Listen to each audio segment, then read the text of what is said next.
살아계신 하나님, 오늘 주시는 말씀을 통하여 요동하는 우리의 인생이 진정으로 안정을 찾게 해 주시옵소서.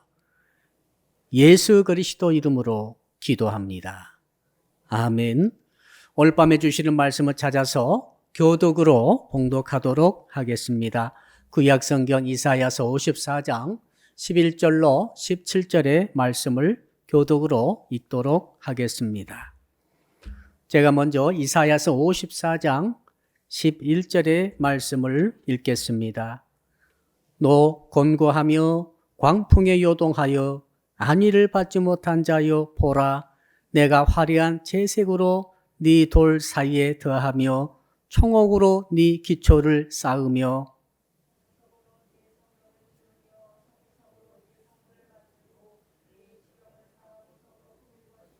네 모든 자녀는 여호와의 교훈을 받을 것이니 네 자녀에게는 큰 평안이 있을 것이며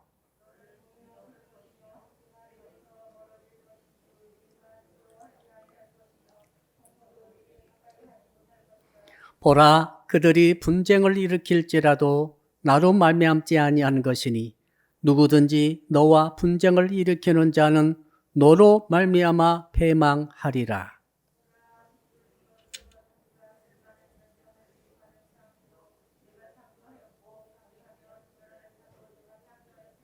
17절을 같이 읽겠습니다. 너를 치려고 제조된 모든 연장이 쓸모가 없을 것이라. 일어나 너를 대적하여 송사하는 모든 혀는 네게 정죄를 당하리니 이는 여호와의 종들의 기업이요 이는 그들이 내게서 얻은 공의니라. 여호와의 말씀이니라. 아멘. 오늘 밤에 주시는 하나님의 말씀의 제목을 우리 같이 한번 따라하겠습니다. 광풍에 요동할 때에 이기는 믿음. 옆 사람 인사할까요? 행복하게 삽시다. 오늘 말씀에 관련해서 생각해 보니 정말 행복한 사람은 3종 세트를 갖고 있다. 이렇게 생각이 됩니다. 여러분은 정말 행복하게 살고 있는지 한번 생각해 보시기 바랍니다. 행복한 사람은 첫째는 편안합니다. 편합니다. 고생이 없습니다. 일단 고생이 없어. 통증이 없고 고통이 없고 괴로움이 없습니다. 그러니 가정이 편안하고 일터가 환경이 편하고 그리고 학생들은 학교에 공부하는 것들이 편하고 그렇죠? 우리 주부들은 가정생활하는 것들이 가정을 경영하는 것들이 편하고 이 참 편안한 것이 말이죠. 행복의 첫 번째 요소가 되겠습니다. 그러니 이 편안한 사람은 건강에서도 숨쉬기가 편안해야 되죠. 식사하실 때 뭐 먹으면은 속이 편안해야 됩니다. 그리고 화장실 갈 때도 편안해야 되죠. 이것이 행복의 첫 번째 세트다 하는 것입니다. 오늘 본문에 관련해서 두 번째 행복이 세트가 무엇일까 생각해 보니까 한번 따라 할까요? 요동함이 없어야 합니다. 변동이 별로 없는 거죠. 월 수입이 어쩔 때는 100만 원 받다가 어쩔 때는 10,000원 받다가 어쩔 때는 1,000만 원 받다가 왔다 갔다 하면은 좀 불안해요. 그렇죠? 그렇지 않고 꾸준히 쭉 월수입이 똑같이 일정하게 계속해서 들어오는 것은 상당히 이건 편안한 겁니다. 이건 행복의 요소가 될 수 있어요. 지금 남편과 아내가 가정생활 하는데 어쩔 때는 부부 사이가 좋았다가 어쩔 때는 원수 같았다가 어쩔 때는 싸우다가 어쩔 때는 죽고 못 살다가 왔다 갔다 하는 이게 지금 가정생활이 특히 부부생활에 요동함이 많은 거예요. 그 행복이 별로 없는 것입니다. 근데 자녀가 그 가정에 살 때 부모가 편안하고 부모님이 하시는 모든 일들이 일정하고 요동함이 없고 학교 다닐 때 학교 생활이 일정하고 선생님과 관계가 일정하고 아이들과 친구 관계가 일정하고 이게 좋은 거예요. 이게 지금 행복의 두 번째 요소가 되겠습니다. 행복의 세 번째 요소가 있습니다. 한번 따라 할까요? 자기 편이 많은 것입니다. 자기 편이 많다는 것은 내게 위로를 해주는 사람이 많은 거예요. 내가 무슨 일을 좋지 못한 일을 당했을 때, 참 안 좋은 일을 당했을 때 내게 위로를 해주는데 그 위로가 내게 가슴에 진짜 들어오는 사람. 자, 사람이 많이 내게 위로해 주지만, 저것이 내게 위로해 주지만 그 위로가 내게 위로가 안 되는구나. 그런 위로는 필요 없어요. 그거 말고 사람이 어떻게 어려운 일을 당하지 않고 살 수가 있습니까? 어려운 일을 당했는데, 누가 내게 위로해 줍니다. 누가 참 이런 생각, 저런 생각으로 애정을 표현해 줍니다. 그럴 때마다 내 마음에 그 애정이, 표현이, 그 위로가 쏙쏙 들어오는 사람은, 이 사람은 행복의 세 번째 요소가 있다 하는 것이죠. 불행한 사람도 3종 세트가 있어요. 자, 불행한 사람 3종 세트는 오늘 지금 방금 제가 말씀드린 세 가지 그 행복의 세트에 반대되는 요소들이죠.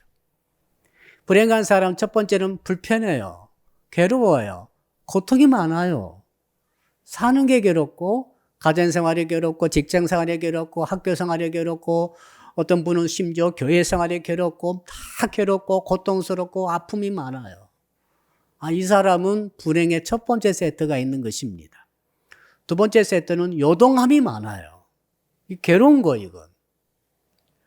자, 부부 생활이 꾸준하지 못합니다. 부모님과 관계가 꾸준하지 못합니다. 교회에서 성도들과 관계, 목사님과 관계가 꾸준하지 못합니다. 이랬다 저랬다 합니다. 수입이 이랬다 저랬다 합니다. 사업이 잘 됐다 안 됐다 합니다. 모든 거 이거 왔다 갔다 하는 것들이 말이죠. 이게 불편하고 이게 이제 불행한 요소가 되는 것입니다.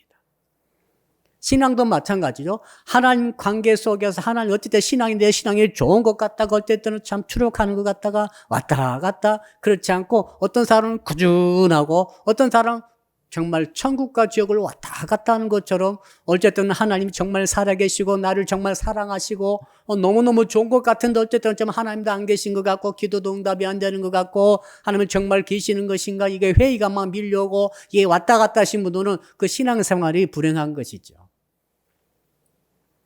세 번째 불행한 사람의 3종 세트, 세 번째 세트가 무엇인가 하면 제가 방금 말씀드렸는데 그 반대이죠. 한번 따라 합시다. 위로를 받지 못합니다. 이게 큰 것 같아요. 위로가 없어요.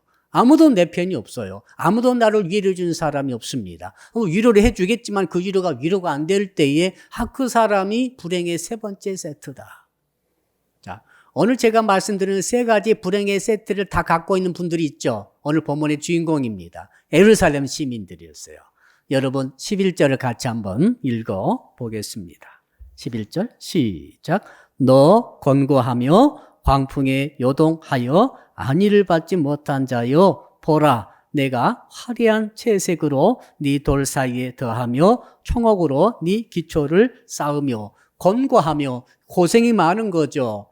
권고하며 이건 괴로운 것입니다. 통증이 많고 아픔이 많은 거예요. 지금 예루살렘 시민들이 어떤 상태입니까? 바벨론에게 져가지고 포로로 잡혀가 있는 상태 아닙니까? 지금 그 상태를 상정하고 이 이사야 선지자가 150년 전에 이 말씀을 쓰고 있는 것 아니겠습니까? 자, 그러니까 지금 예루살렘 사람들이, 시민들이, 포로로 잡혀가지고 적국에 가가지고 그곳 비참한 생활을 하는 가운데 지금 세 가지가 있는 것. 첫째는 너무 곤고합니다. 너무 고생스럽습니다. 사는 것이 고생스럽고 밥 먹는 것이 고생스러워요. 한 끼 한 끼 먹는 게 고생스러워요. 날마다 일어나는 것이 고생스러워요. 왜 일어나면 또 일해야 되고 노동을 해야 되고 강제 노동도 해야 되고 잠잘 때도 내 집에서 자겠습니까? 그저 어디 헛간 같은 데서 수용소 같은 데서 이렇게 잠을 자면서 그 자는 것도 괴롭고 일하는 것도 괴롭고 자, 나가면 바로 우리 바벨론 사람들이 자기가 왕이 된 자기의 지배 계층이기 때문에 모든 것을 명령하고 예루살렘 시민들의 인권이 어디 갔겠어요? 그들의 자유는 어디 갔겠습니까? 그러니까 너무 권고한 거예요. 불행하겠죠. 두 번째는 뭐라고 그랬습니까? 광풍에 요동하는 것 같다고 그랬습니다. 모든 삶이 어떻게 될지 아무도 모릅니다. 불확실합니다, 지금. 늘 일어나가지고 윗사람이 바벨론 사람이 나를 저쪽 보내면 나는 저쪽으로 가야 되는 거예요. 직장 그만두라면 그만둬야 되는 거죠. 이 집을 비우라면 집을 비워야 되는 거죠. 자, 그러니까 그 위치, 안정된 것이 하나도 없어요. 그렇다고 한다면 그 사람이 인생이 얼마나 불행하겠습니까? 요동하기 때문에 그렇죠. 마치 여러분 오늘 말씀 표현 그대로입니다. 광풍이 불어왔는데 그때는 어떡합니까? 미친 바람이 불어왔으니까 태풍이 불어오면 제일 중요한 것은 뭡니까? 배를 굳건하게 들어매는 거죠. 줄로 이 닷줄을 꽉 들어매야 됩니다. 온 배를 꽁꽁 묶어가지고 전체가 태풍이 와도 꼼짝하지 않고 든든히 설 수 있도록 묶어두는 건데 이 줄이 다 풀려버렸어요. 닷줄도 풀려버리고 돌줄도 풀려버리고 여기에 묶어놓은 모든 줄이 다 풀린 상태인데 그런데 말이죠. 왔다 갔다 출렁출렁 하고 있는데 저쪽에서는 파도가 밀려옵니다. 바람이 밀려옵니다. 어디로 가서 처박힐지 아무도 모르는데 거기에 예루살렘 시민들이 가득 타 있는 거죠. 내가 타 있는데 여러분이 그 배 타고 있는데 배가 출렁거리면서 어디에 처박혀서 다 몰살할지 아무도 모르는 상태로 지금 불안한 상태로 울렁울렁거리면서 요동치고 있다. 얼마나 불행합니까? 그렇죠? 세 번째로는 내 편은 하나도 없는 거예요. 예루살렘 시민들이 바벨론에 끌려가지고 자기 편이 누가 있습니까? 아무도 없어요. 자기 동족들은 자기들을 도울 수가 없어요. 그들도 똑같이 지배받고 똑같이 압박받고 있는 상태이기 때문에 그들도 자기 악그림도 못하고 있어요. 나를 봐줄 사람은 하나도 없습니다. 내 편은 하나도 없는 거예요. 나에게 진정한 위로를 줄 사람도 하나도 없어요. 이 상태로 예루살렘 사람들이 지금 이 불행을 느끼고 있습니다. 근데 오늘 주님께서 이사야 선지자 통해서 오늘 말씀을 주시면서 내가 너희들의 그 요동하는 인생, 그 불행한 인생, 그 곤고한 인생, 그 참으로 위로를 절대 받지도 못하는 그런 인생을 내가 너희들을 새롭게 주겠다 하시면서 하신 말씀이 오늘 본문의 주제인 줄로 믿습니다. 다시 한번 좀 말씀의 제목 같이 읽어봅시다. 광풍에 요동할 때 이기는 믿음을 가집시다. 어떻게 하면 광풍이 온다 할지라도 요동친다 할지라도 그 가운데서 우리가 참 이길 수 있는 신앙을 가질 수 있을 것인가? 오늘 말씀대로 하면 됩니다. 여러분 11절 보니까 가운데 아주 중요한 말이 있습니다. 보라라는 말이 있어요. 한번 따라 할까요? 보라. 자, 이 보라는 말은 눈으로 보라는 말은 아니에요. 그 말은 아니고 주의하라, 집중하라, 주목하라. 그러니까 눈으로 보란 말도 되지만은 정말 중요한 것은 네 마음을 여기에 쏟아라 말이죠. 네 마음을 총동원해가지고 내가 지금 말하는 것에 쏟아라 그 말이죠. 이게 보라란 말이죠. 주의를 환기시키면서 네가 지금까지는 너의 공고한 형편과 처지, 너의 집의 현실적인 모습, 너의 인생의 현실적인 모습, 네가 지금 공고한 상태에 있고 정말 불안한 상태에 있고 정말 위로가 한마디도 통하지 않은 그런 불행한 상태에 있는 그 현실적인 너의 모습을 보지 말고 거기에 집중하지 말고 내가 지금 또 너에게 말하는 이 새로운 내가 제시하는 이 모습을 보라는 거죠. 여기에 집중을 하라는 거예요. 그거 하나님께서 주시는 메시지 아니겠습니까? 너희들이 아무리 바벨론의 포로로 끌려가가지고 그렇게 곤강 가운데 불안한 가운데 그렇게 왔다 갔다 하면서 정말로 위로를 한마디도 주고받지도 못하는 상태에 있다 할지라도 내가 지금 너에게 말한다. 이것을 보라는 거죠, 지금. 그것을 보지 말고 너의 현실의 모습, 그 불행한 모습, 그 불행한 3종 세트의 모습을 보면서 아이고, 난 이렇게 고생스럽고, 나는 이렇게 불안하고, 나는 이렇게 요동치고 있고, 나에게 한마디도 위로해 줄 사람이 없고, 내 편은 한 명도 없구나라고 가슴치면서 그렇게 있지 말라는 거예요. 굉장히 중요한 말이에요.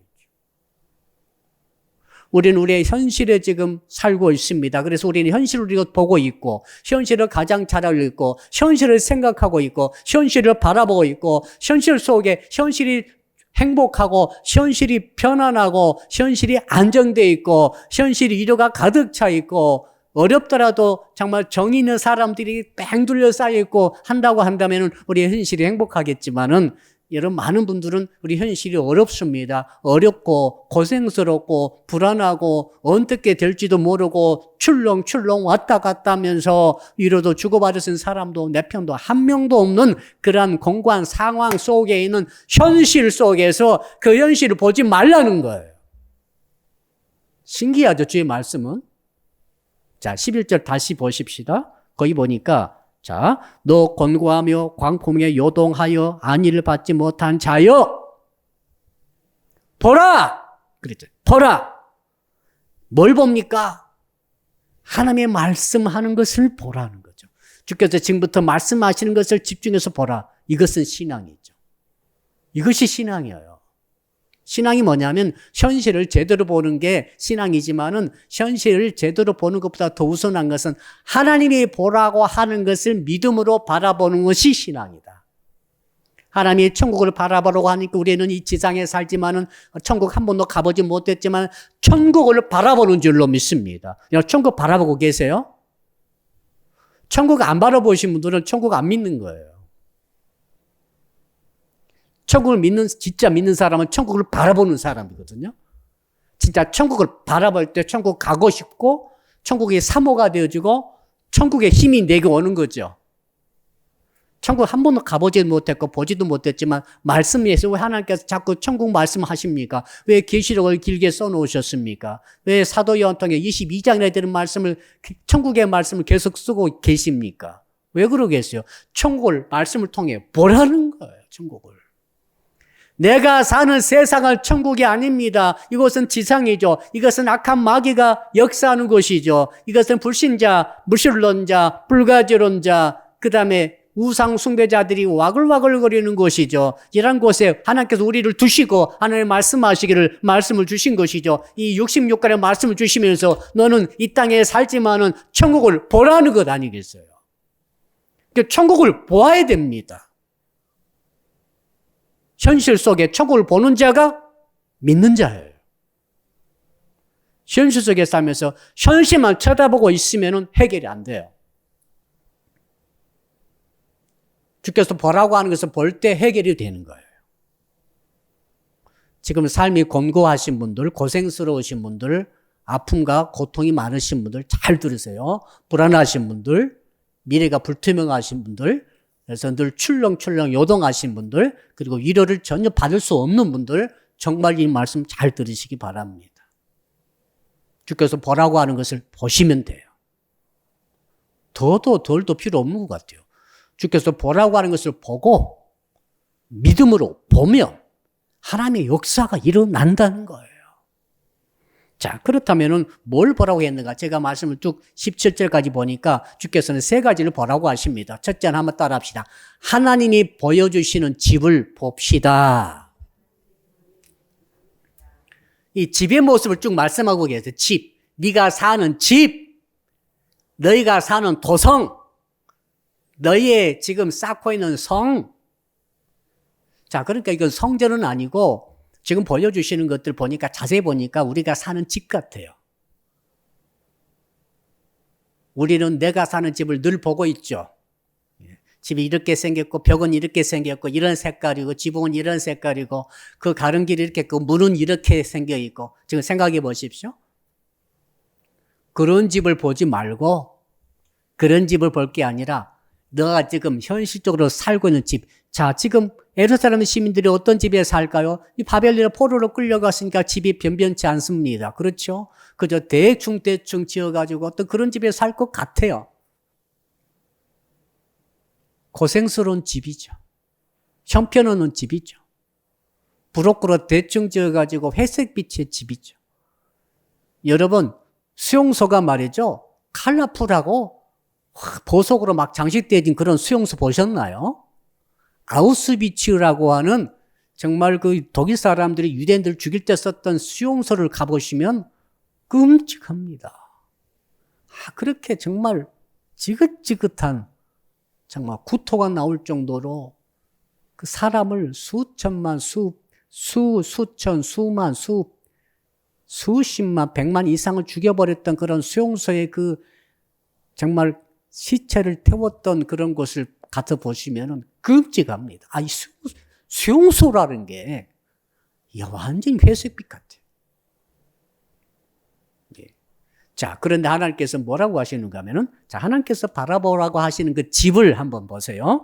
자, 11절에 후반절에 쭉 보니까 첫 번째 봐야 될 5가지 집을 모습을 말씀해 주시네. 첫 번째는 한번 따라 할까요? 화려한 채색으로 돌 사이에 더하며. 제가 이 말씀을 보니까 야 그렇구나. 우리가 사는 집은 현재 현실적인 집은 회색빛이에요. 부록으로 회색으로 벽돌 색깔로만 딱 돼 있어요. 벽돌이 아니라 부록구 색깔이죠. 그 시멘트 색깔. 근데 주님께서 어떻게 말씀하시는가 하면은 이렇게 말씀하십니다. 내가 화려한 채색으로 너의 돌 사이에 더해 주겠다는 거예요. 내가 너의 집을 이제 주는데 너의 집은 그런 회색빛 부록구 집이 아니라 시멘트 벽이 아니라 그런 집이 아니고 지금 벽이 있는데 벽 사이사이에 컬러풀한 채색의 벽돌이 들어가 있는 그런 집이라는 것이죠. 완전히 세워진 집이죠.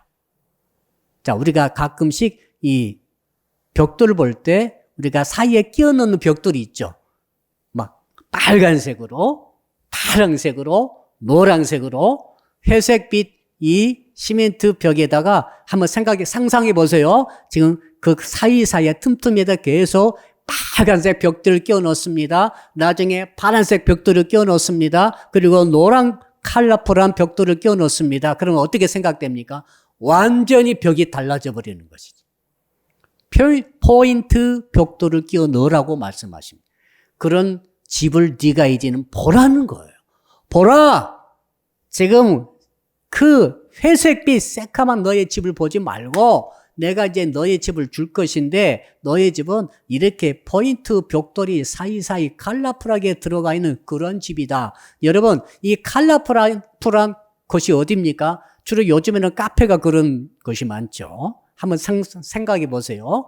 아무것도 없이 그냥 한 단색깔로 칠해진 그런 벽돌 앞에 거기서 우리가 들어가 살 때하고 완전히 컬러풀한 벽돌이 사이즈에 끼어 들어가 가지고 정말 보기만 해도 흥분도 되어지고 보기만 해도 가슴이 막 뛰고 이거 업이 되어지는 이러한 공간에 들어가 있으면 행복도가 완전히 달라지는 것이죠. 뭐 하려고 사람들이 카페를 찾아가겠어요? 이유가 있어요. 그 공간에 가면 기분이 좋아져요. 이상합니다. 회색빛 공간에 있을 때하고 컬러풀한 이 벽에 둘러싸인 곳에 딱 들어가면 벌써 그 공간이 주는 그 의미가 달라지는 거죠. 행복도가 올라가요. 아마 이걸 여러분도 이렇게 경험하고 있을 것입니다. 그래서 우리가 좋은 공간을 찾아다니는 것입니다. 왜요? 행복하려고. 다른 게 아니죠. 근데 하나님께서 그걸 말씀하시는 거 보고 제가 깜짝 놀랐어요. 우리 하나님은 디자이너이시죠. 여러분, 옛날에 우리가 흑백 TV 봤죠? 흑백 TV 보다가 어느 순간 갑자기 컬러 TV로 바뀌었어요. 그때는 흑백 TV 본 사람들은 정말 컬러 TV 보고 싶어서 동네 찾아다닌 적이 있었어요. 너무너무 신기했어요. 야, 진짜 TV가 컬러로 나오는 거예요. 완전히 영화 보는 느낌이 달라져 버리는 거예요. 흑백 집에 살다가 컬러풀한 집으로 가라는 거예요, 지금. 네가 바라보는 것이 흑백, 회색빛 너의 집이냐? 너의 인생의 집을 회색빛으로 보지 말고 이제는 내가 너의 그 회색빛 집에 그 벽에다가 색색이 내가 컬러풀한 벽돌을 집어 넣어줄 테니까 채색 옷을 입은 것처럼 컬러로 바뀌어버린 그런 집을 네가 이제는 보라! 보라는 거예요. 보라, 제발. 가만히 앉아서 회색빛 벽만 쳐다보고 있다가 여러분, 그럼 어떻게 되겠어요? 우울증 안 걸려도 안 걸릴 수가 없겠어요. 회색빛 것이 어디죠? 감옥이 있죠. 여러분, 감옥에 보셨어요? 서대문 거기 그 감옥에 그 박물관 있지 않습니까? 여러분, 거기 가보게 되면은, 그렇게 어쩌면 그렇게 컬러가 하나도 없어요. 새카맣든지 회색빛이든지 정말 단색깔을 쫙 칠해가지고 거기에 사람을 죄수들을 가둬놓고 고문도 하고 말이죠. 그러니까 그 감옥에 갇히면 사람이 정말 고통을 느끼는 것 같아요. 요즘 감옥은 좀 달라진 것 같아요. 칼라도 집어넣고 한다고 합니다. 저는 이 말씀을 읽으면서 그렇구나. 내가 지금까지 너무 회색빛 벽돌에 둘러싸인 인생의 집에서 살고 왔던 것은 아닌가. 옆 사람 물어봅시다. 당신의 집은 컬러풀합니까? 회색빛입니까? 물어보세요, 한번. 지금 사는 집 말고 인생의 집이 어떻게 보면 내 인생이 너무나 단색깔로 지금 회색으로 덧발라지는 곳에서 지금 갇혀가지고 지금 20년, 30년, 40년, 50년 지금 살고 있는 것은 아닌가. 뜻밖의 하나님께서 이제 그걸 보지 말고 컬러풀한 집을 보라고 말씀하십니다. 이건 굉장히 흥분되는 일이죠. 자, 두 번째 어떤 집을 보라고 하시니 볼까요? 한번 따라 할까요? 청옥으로 네 기초를 쌓으며. 기초가 말이죠. 청옥이라는 거죠. 옥은 옥인데 푸른색 빛을 띠는 신비하면서도 단단한 옥이죠. 여러분, 사람이 건강하려면 뭐가 든든해야 됩니까? 하체가 튼튼해야 돼요. 여러분, 하체 튼튼하시죠? 하체가 튼튼해 오래 삽니다. 그래서 제가 이제 하체 운동을 시작을 했어요. 계단 오르기죠, 뭐. 아파트가 20몇 층이에요. 26층인데, 그거 올라가니까 한 7분 걸리는데, 하체 운동이 상당히 되더라고요. 요즘 너무 추워가지고, 거기 올랑달랑 하면서 제가 하체를 단련하고 있는데, 여러분, 인생의 집이 말이죠. 하나님께서 부실한 인생의 집을 가지고 있는 사람들을 향해서 오늘 지금 말씀하시는 거죠. 이제 너희들의 인생의 기초를 청옥으로 바꿔주리라. 아멘. 단단하면서도 아름다운 기초가 된다는 것이죠. 여러분, 기초가 부실하게 되면은 무슨 일이 있습니까? 그 위에다 무거운 것 얹으면은 무너지는 거예요. 광주 아이파크 아파트 무너진 거 보셨죠? 끔찍합니다. 정말 끔찍하더라고, 이게.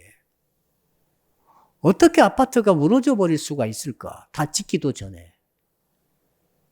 기초가 부실한 거죠. 기초가 부실한 인생들은 말이죠. 기초가 부실한 인생의 집에서 사시는 분들은 하나님께서 복을 주시려고 하셔도 주실 수가 없어요. 왜 그렇습니까? 1톤의 복을 주시려고 1톤을 딱 얹었더니 와르르 무너져 버리네. 어떻게 보면 10톤짜리를 주실 수 있겠어요? 하나님의 복을 받기 전에 여러분들의 인생의 기초를 생각해 보셔야 된다 이거죠. 자, 그러니까 지금 이스라엘 민족들이, 에루살렘 시민들이 기초가 무너져 버린 거예요. 깨달아지시죠? 에루살렘에 살면서 우상 숭배와 지금 자꾸 강대국 의지하고 세상 방법으로 자꾸 가다 보니까 그들의 믿음이 부실해지면서 기초가 부실해져가지고 어떻게 됐습니까? 에루살렘 시에서 살던 그 도성에서 살던 에루살렘 시민들의 삶이 기초가 다 무너져 버렸습니다. 하나님께서 복을 많이 주셨지 않습니까? 말씀도 주시고 율법도 주시고 모세 통해서 여호수아 통해서 대대로 다윗 통해서 엄청난 복의 약속들을 많이 주셨는데 그 복의 약속이 많으면 뭐합니까? 기초가 부실해가지고 다 무너져 버렸어요. 아수르에 무너지고 바벨론에 무너져가지고 다 끌려간 건 아니겠습니까? 근데 하나님께서 이제는 너의 인생의 기초의 집의 기초를 이제는 그걸 너의 생각으로 하지 말고 내가 지금 준다 하면서 청옥으로 바꿔주신다고 말씀하시는 거죠. 든든한 하나님의 주께서 주신 기초가 말씀을 의지하죠. 사실 의미하죠. 말씀에 의미한 인생의 기초의 집을 청옥으로 바꿔주시면 어떤 생각이 듭니까?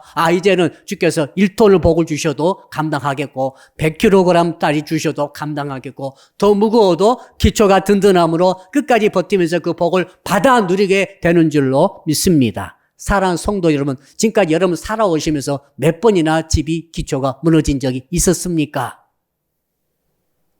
그런 경험을 하신 분들 계실지 모르겠어요. 이런 일 때문에 인생이 와르르 무너지고, 이런 일 때문에 인생이 와르르 무너지고, 경제적인 집이 무너지고, 말이죠. 가정이 무너지고. 그런 가정도 지금 많지 않습니까? 주께서 청옥으로 바꿔주신다는 말씀하심으로 오늘 지금부터 여러분의 인생의 기초를 청옥으로 바꿔준다는 것을 바라보시기를 축복합니다. 바라보라는 거예요. 그 다음에 뭡니까? 한번 따라할까요? 홍보석으로 네 성벽을 쌓으며. 성벽은 방어용이죠. 방어용. 대적 원수 마귀가 말이죠. 우리 인생이 넘나들 때 어떻게 합니까? 내 성벽을 넘어서 뛰어들어올 수 있습니다. 성벽이 뚫리면 안 되죠. 성벽이 높아야 되죠. 성벽이 든든해야 되죠. 자, 공성 공격할 때 성벽을 막 돌로 치죠. 돌로 맞은 달자로도 끄떡하고 벌질 수 있는 것이 바로 오늘 말씀대로 홍보석으로 성벽이 쌓아진 그런 성벽인 줄로 믿습니다. 혹시 여러분이까지 살아오시면서 여러분이 정말 외부적으로, 내부적 말고 외부에서 다가오는 환난이나 핍박이나 혹은 여러 가지 시비 거는 것들이나 공격으로 인해서 혹시 성벽이 무너진 적은 없었습니까? 성벽이 무너져가지고 강도, 도둑, 이 엄청 안 좋은 것들이 들어와가지고 우리 여러분의 인생을 회방하고 불행하게 만들고 그런 적은 없었는가 이 말이죠. 지금 예루살렘 시민들은 다 성벽이 무너졌지 않습니까? 바벨론을 공격했을 때 무너져 버렸어요. 다. 돌 하나 돌에 남자고 싹 무너져 버린 것 아니겠어요? 성전을 불타버리고 성벽을 무너져 버리고 그 속에 있는 시민들은 다 죽거나 붙들려 가고 말았다 이거죠. 근데 주께서 말씀하십니다. 너희 그 약에 빠진 무너져 버리는 성벽을 헐어버리고 이제 내가 너에게 성벽을 준다는데 그 색깔이 어떤 색깔이죠? 파란색이에요. 홍보석 색깔이에요. 지금 여러분 컬러가 머릿속에 그려지고 계십니까? 벽은 어떤 벽이라고요? 제일 처음에 벽은 컬러풀한 이 포인트 벽돌이 컬러풀하게 들어가 있는 벽으로 바뀌었어요. 여러분의 집의 건물에 지금 벽이에요. 두 번째로 기초는 어떻게 됐어요? 무슨 색깔이죠? 청옥이에요. 푸른빛, 신비한 푸른빛이 든 청옥이 든든한 기초가 서 있습니다. 세 번째로 성벽은 어떤 색깔이죠? 홍보석이에요. 빨간색 홍보석. 이건 누구도 뚫을 수 없는 성벽이죠. 아멘. 이걸 보라! 봐야 돼요. 아, 좋겠다. 이렇게 넘어간 게 아니고 너의 집으로 보라는 거예요, 지금. 네 번째는 뭡니까? 성류석으로 네 성문을 만들며, 성문은 뭡니까? 성문이야말로 중요하죠. 왜? 성문을 오고 가면서 돈이 들어오고 돈이 유통되는 곳이어야 할 줄로 믿습니다. 성문은 원수 마귀는 막 딱 막아서고 우리 편은 보내주고 악어는 보내주고 유통시키고 소통하며 소통의 공간이 성문 아닙니까? 그러나 악한 것들은 완전히 딱 해서 절대 들어오지 못하도록 막아서는 이런 일을 하는 것이 소통의 관문이 바로 성문인데 성문의 색깔이 뭐예요? 성류색이라. 자, 홍보석의 색깔과 성류색의 색깔은 달라요. 완전히 다릅니다. 마지막 네 번째로는 너의 지경을 다 보석으로 꾸민다. 야, 지경이 뭡니까? 지역의 경계가 다 보석으로 되어 있다. 제가 이 말씀을 읽으면서 요한계시록 22장의 말씀이 생각이 났습니다. 요한계시록 22장은 사도 요한께서 천사를 통해서 하나님께서 보여주심으로 새 예루살렘 성을 쫙 보는데 이 성의 모습을 쫙 말하고 있죠. 그 성의 모습과 아주 유사합니다. 거기 보니까 요한계시록 21장에 보니까 18절로 21절 보니까 그 성곽은 벽옥으로 쌓였고 그 성은 정금인데 맑은 유리 같더라. 그 성의 성곽의 기초석은 각색 보석으로 꾸몄는데 첫째 기초석은 벽옥이요, 둘째는 남보석이요, 셋째는 옥수요, 넷째는 녹보석이요, 다섯째는 홍만호요, 여섯째는 쭉쭉쭉쭉 나옵니다. 문도 나오죠? 그 12문은 12진주이니 강문마다 한 개의 진주로 되어 있고 그 성의 길은 맑은 유리 같은 정금이더라. 야, 사도 요한께서 천국 가가지고 천국에서 예루살렘 성이 쭉 내려오는데 그것은 교회 모습이기도 하죠. 모습 보니까 휘황찬란하게 온갖 수없이 12개 보석과 진주로 쫙 정금까지 해서 그렇게 다듬어지고 무장되어지고 꾸며진 그런 성이었더라. 아멘. 사랑하는 성도 여러분 천국 가서 보실 성인 것을 기억하시기를 바랍니다. 우리 성도들이 이 땅에 살면서 비록 내 집이 말이죠. 시멘트로 지어진 것 같은 내 집은 현재. 나 현실이 중요해요. 나 현실과 주께서 보라고 하는 것이 달라요. 같으면 예수 믿을 필요가 뭐가 있어요? 같으면 천국 갈 필요가 뭐가 있어요?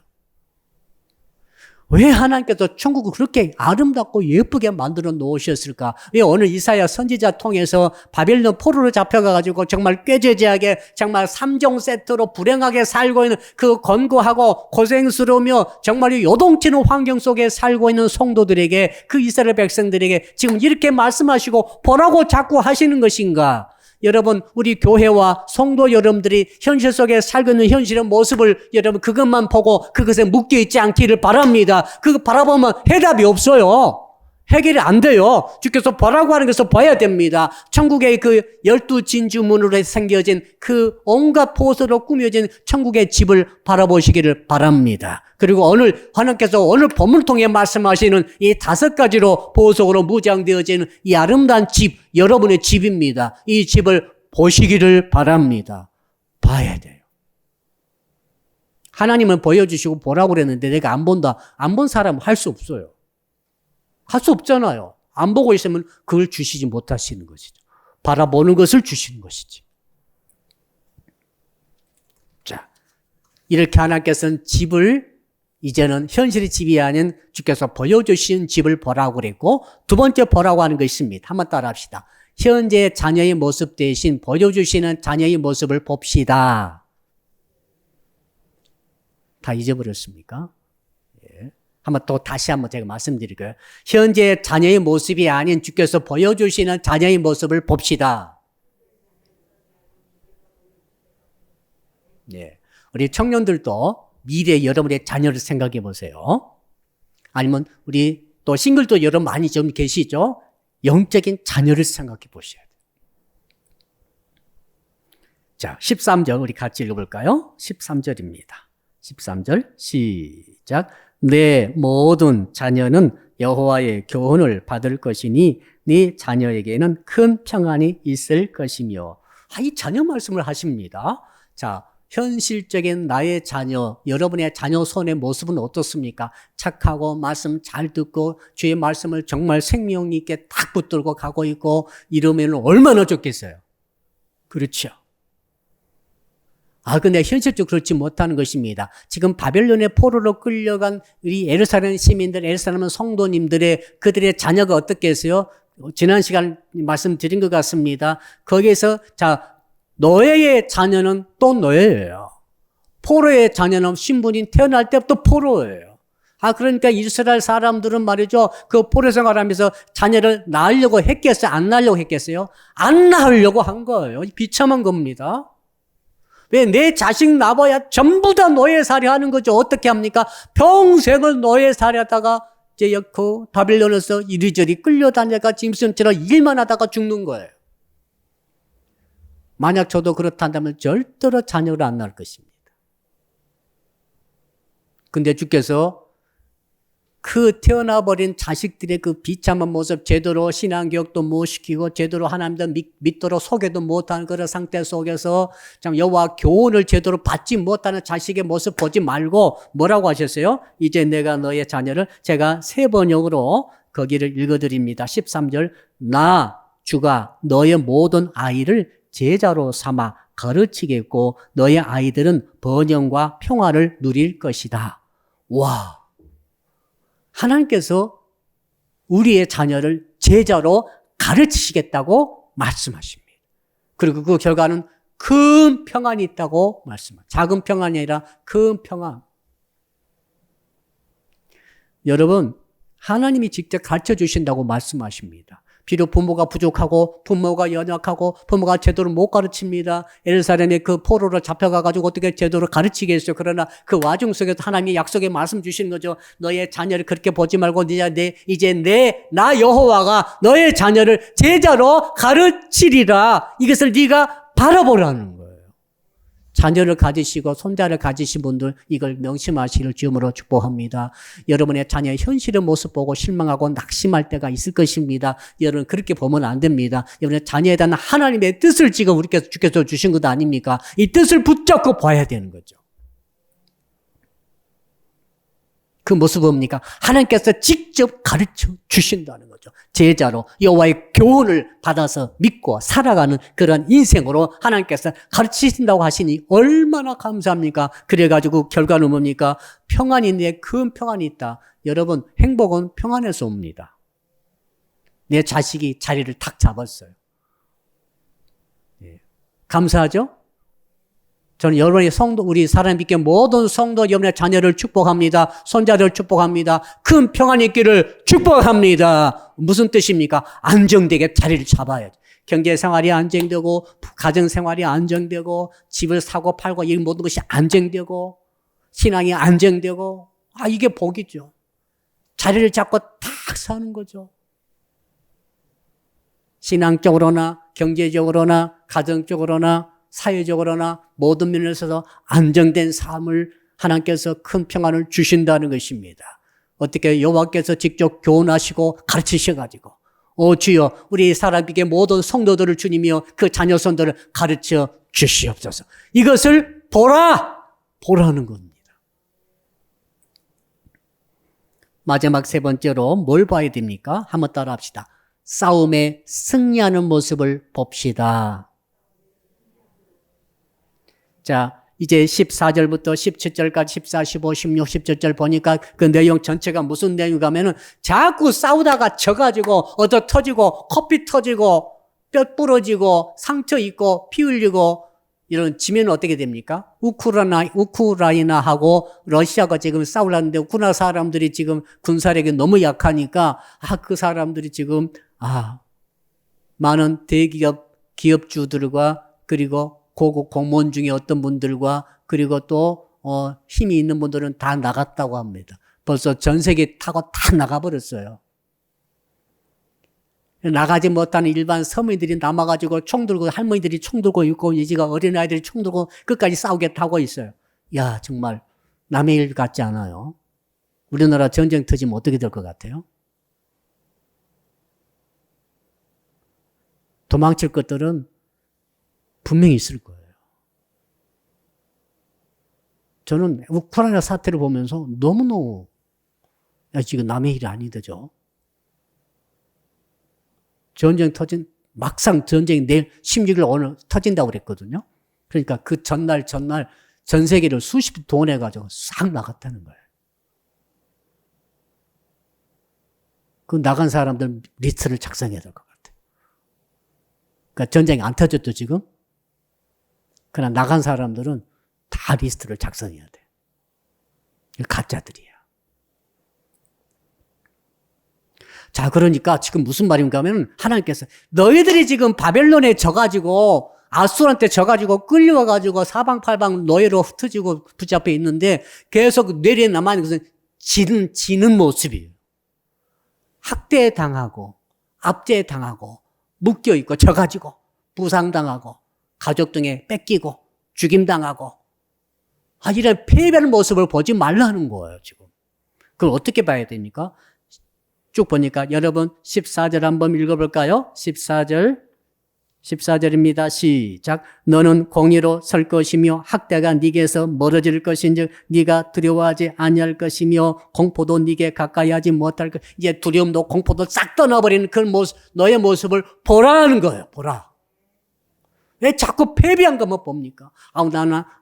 나는 이렇게 지고 이렇게 나는 못하고 이렇게 나는 공포와 두려움과 연약함과 나는 이렇게 해서 나는 당하고 산다 이런 것으로 잔뜩 있는데 그걸 다 벗겨내버리고 이제는 어떻게 두려움도 없고 공포도 없고 학대도 없는 것으로 그런 너의 승리의 모습을 보라. 자, 시간이 없습니다만 15절 한번 읽어볼까요? 15절 시작. 보라. 그들이 분쟁을 일으킬지라도 나로 말미암지 아니하는 것이니 누구든지 너와 분쟁을 일으키는 자는 너로 말미암아 패망하리라. 자, 그들이 자꾸 전쟁 일으켜가지고 너를 공격하고 너를 찌르고 너를 고소하고 너를 고발하고 너를 괴롭게 하는 것들이 막 달려들 것이다 하는 거죠. 그러나 그런 것들은 내가 허락하지 않는 것들인데 지들이 이렇게 성도를 공격하고 교회를 공격하고 죄 정도를 공격하는 이런 것들에 대해서 주께서 하신 말씀입니다. 뭐라고? 내가 허락하지 않는 것이기 때문에 반드시 네가 그들을 패배시키리라 이 말씀하시는 것이죠. 16절 같이 읽어볼까요? 16절 시작. 보라, 숯불을 불어서 자기가 쓸만한 연장을 제조하는 장인도 내가 창조하였고 파괴하며 진멸하는 자도 내가 창조하였다. 무슨 말입니까? 그들이 지금 무기를 들고 너를 찌르려고 하는데 그 모든 무기를 내가 묵사발되게 만들어버린다는 거예요. 묵으로 어떻게 사람을 죽이겠어요? 묵 알죠? 물렁물렁한 묵. 그 적들이 가지고 너를 찌르려고 가져온 들이대는 그 모든 무기들을 묵사발처럼 내가 그렇게 파괴해버릴 수도 있는 나. 나는 여호와. 바벨론의 그 날카로운 창을 주께서 묵사발 만들어버렸죠. 그래서 바하사에게 지게 만들었잖아요. 하루아침에 고레스가 황제가 돼가지고 바뀌어버렸죠. 그렇게 만들어 버리시기 때문에 이제 너희들은 너의 승리의 모습을 바라보라. 결론 내리겠습니다.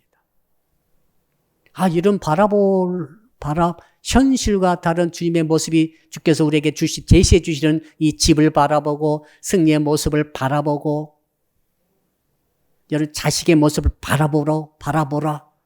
뭐가 필요합니까? 믿음이 필요하다. 어떤 믿음입니까? 불태워지는 믿음. 시험이 오더라도 기뻐하는 믿음.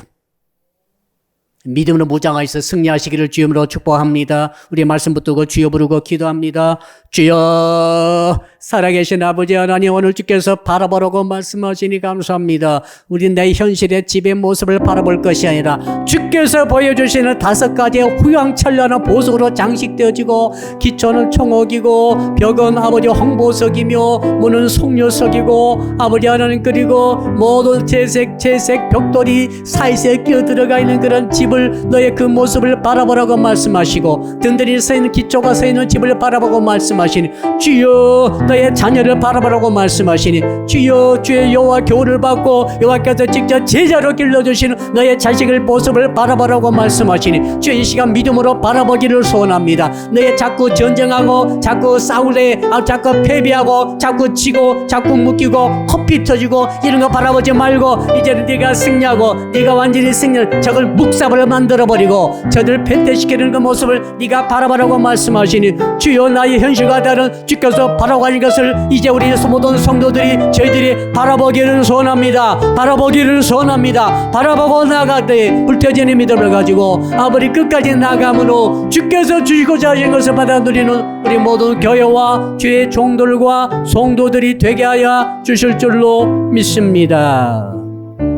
두 번째로 기도합니다. 이번 주일은 2월 세 번째 주일이 되겠습니다. 숨의 시리즈 세 번째 시간으로 이번 주일에는 자기 일을 즐거워함으로 숨쉬는 신앙이란 제목으로 말씀 주실 때, 이번 주 1부와 2부 예배, 아동부, 청년, 청소년 예배, 그리고 예배 참여, 가정에서 예배 참여 모든 주의 자녀들까지 하나님께서 기름 부으심으로 큰 즐거움과 기쁨이 숨쉬는 역사가 있게 하여 주시고, 코로나19의 극성한 상황 속에서도 저희 관계된 성도들 지켜주시옵소서. 주여 한번 부르고 마칩니다. 주여, 아버지 하나님, 이번 주 2월 세 번째 주일에 아버지 자기 일에 즐거워하는 신앙, 즐거움으로 숨쉬는 신앙에 대해서 말씀 주실 때 1부에 처음부터 끝까지 기름 부어 주시옵소서. 2부 예배에 성령께서 기름 부어 주시옵소서. 설교하는 주의 정에 기름 부어 주시고, 찬양팀에게 기름 부어 주시옵소서. 예일꾼들에게 기름 부어 주시되, 아동부 예배 현장에 기름 부어 주시고,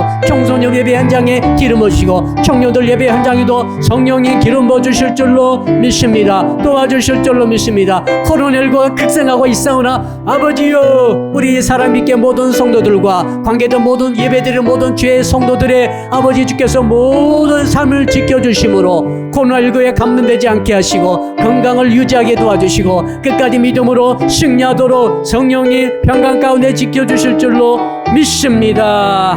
감사할 때 예수 그리스도 이름으로 축복하고 기도드리옵나이다. 아멘. 하늘에 계신 우리 아버지의 이름을 거룩하게 하시며 아버지의 나라가 오게 하시며 아버지의 뜻이 하늘에서와 같이 땅에서도 이루어지게 하소서. 오늘 우리에게 일용할 양식을 주시고 우리가 우리에게 잘못한 사람을 용서하여 준 것 같이 우리의 죄를 용서하여 주시고 우리를 시험에 빠지지 않게 하시고 악에서 구하소서. 나라와 권능과 영광이 영원히 아버지의 것입니다. 아멘.